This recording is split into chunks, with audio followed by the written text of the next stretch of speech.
When it comes to hip hop, producers are the one true factor. I don't care what nobody says, what nobody does. Producers matter the most. And let me explain to you why as a producer. I'm gonna use Yeat as an example, right? When Yeat came up, he was hopping on Cardi beats, then the Rage beats, and then that evolved into his own Yeat type beat sound. He added the bells and a whole different vibe, and he had a crazy cool delivery. That was Yeat, that was his sound. He went on 3 album runs, went crazy. As soon as he stepped away from the producer that he was working with and started to work with other people, that's when people on the internet and were hearing the music he was making, and they were like, this is not the Yeat I signed up for. This is not what I came here for. This don't sound like Yeat. And obviously it's Yeat. He's putting out the music, he's promoting the music, his face is in it, it's his voice, but it just don't feel the same. And the reason for this is because production is at bare minimum 50% of the spirit of the song, bare minimum.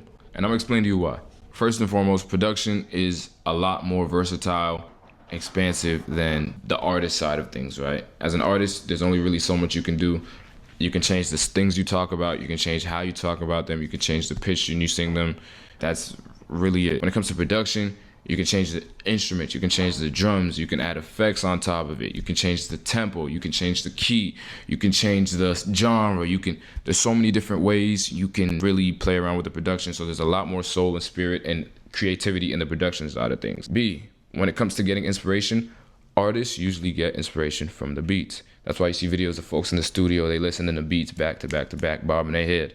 They go, just skip this one, next beat, skip this one, next beat, hold on. Oh, no. They start freestyling.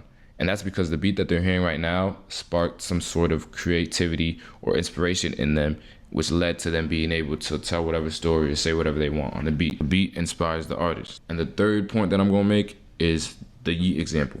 When the artist switches their sound, or at least switches their producer, immediately they get a little bit of pushback. That's essentially 60% of the creativity and the spirit and the soul of whatever music they were making being taken away and replaced with a whole different soul. It's like, hold on, this doesn't feel the same. It don't feel right. And when you take a step back and look at all those facets together, you realize like, whoa, the producer really does hold a lot of weight and a lot of influence within the music. It just doesn't seem that way because the way the system is set up, $30 for the potential of a hit song. The producers are the it factor. They are the factor within music. I feel like that should garner producers a lot more respect in the industry, but that's a whole nother topic. Yeah, producers are the ones that run the shit.